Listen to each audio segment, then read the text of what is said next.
Imagine it's Monday morning. Thousands of people in your city hurry to work and school. However, on this day, terrorists have released anthrax spores in the subway system. Tens of thousands of lives may be endangered. It will take several days of investigating before officials pinpoint exactly who has been exposed. But because it is an anthrax attack, public health officials must act quickly. Many lives can be saved if people start taking medication within 48 hours of exposure. Until officials determined who was most likely exposed to the anthrax spores, public health officials plan to provide medication to everyone in the community. Your local public health agency has been planning for such a scenario by working with state and federal officials in preparing to receive life-saving medications from the Strategic National Stockpile, the nation's largest federal repository of medicines and medical supplies. When requested, or as directed, the Strategic National Stockpile has the ability to get medication to several large cities at the same time to support state and local response to an emergency. If there is a public health emergency in your area, your local health department has a plan to help you and your family receive these important medicines. Health officials will open public sites to provide medications to protect the people in your community. These sites are sometimes called Points of Dispensing, or pods. Pods will be located within your community in safe, familiar places, such as schools or convention centers. When pods need to be opened, their locations will be announced by your public health or emergency management personnel.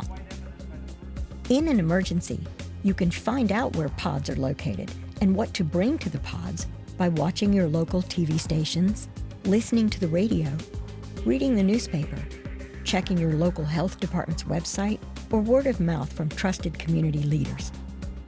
These sources of information will also provide you with details about the emergency and symptoms exposed people may experience. If you have any of the listed symptoms, you should see your doctor or go to a hospital and get medicines for treatment. Pods will contain medicine to prevent you from getting sick, but not to treat you if you already have symptoms. Since pods will be used to provide medication to a large amount of people in a short time period, the process at the pod is designed to be simple.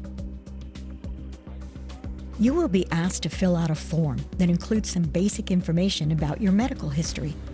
Once you have completed your form, a trained pod staff member will review it and determine which medication is best for you. In some cases, you may be able to pick up medications for your entire household, including your children.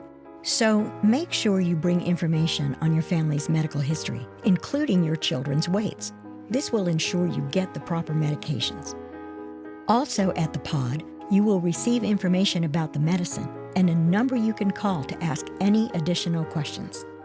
Although the process is designed to be simple and quick, there will be a large number of people at the pods. Please be patient as you wait. Pod staff will do everything possible to get medication to everyone. We hope there is never a public health emergency that requires pods to open. But if there is, be assured the process is in place to get medicine to you and your family as quickly as possible.